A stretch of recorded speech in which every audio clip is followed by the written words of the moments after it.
Hi guys! Now is May 16, 2026 Saturday. So happy weekend to everybody. Guys, LB, that shoes store or shop. Ang mura-mura lang for just only no price lang. For just only 236 pesos lang, free shipping pa. Look at guys, oh. Oh, oh.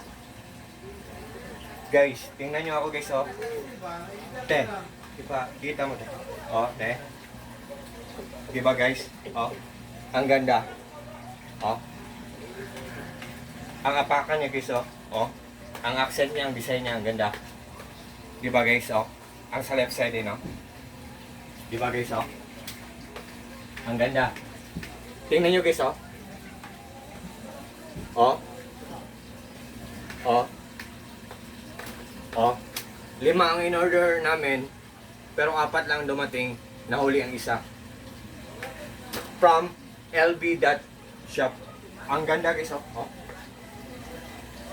Oh, tingnan nyo guys, oh.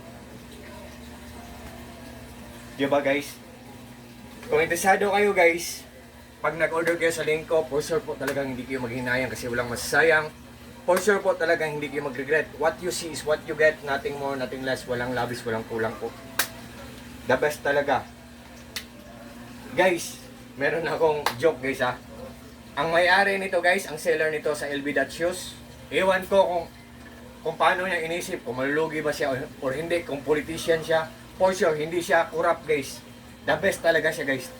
LB.shoes, shop or company or store. Oh. Oh. Tingnan nyo guys. Oh. Oh. Oh. Oh. Pang jogging shoes, for hiking, for walking, and also for wandering, panggala. Oh. Blue, color blue sa sister ko to. Color black sa papa ko to. Isang black. At isang black naman sa brother-in-law ko. Ang white sa akin at ang white na isa nahuli sa tita ko. Yun, no? Look at guys, oh. So sa lahat po ng mga friends ko dyan, especially na po palaging nag-order sa mga products ko, sa links ko, thank you so much sa trust po at suporta. Guys, kung interesado kayo nito, just trust me, just click my link and just try po. Guys, sabi ko mura lang, maganda, but still yet guys sa huli kayo pa rin ang magdesisyon. It's up to you guys, what I mean po, hindi po ako namimilit po. So, take care po tayo always lahat, God bless ating lahat, or God bless us all, and that's all. Peace.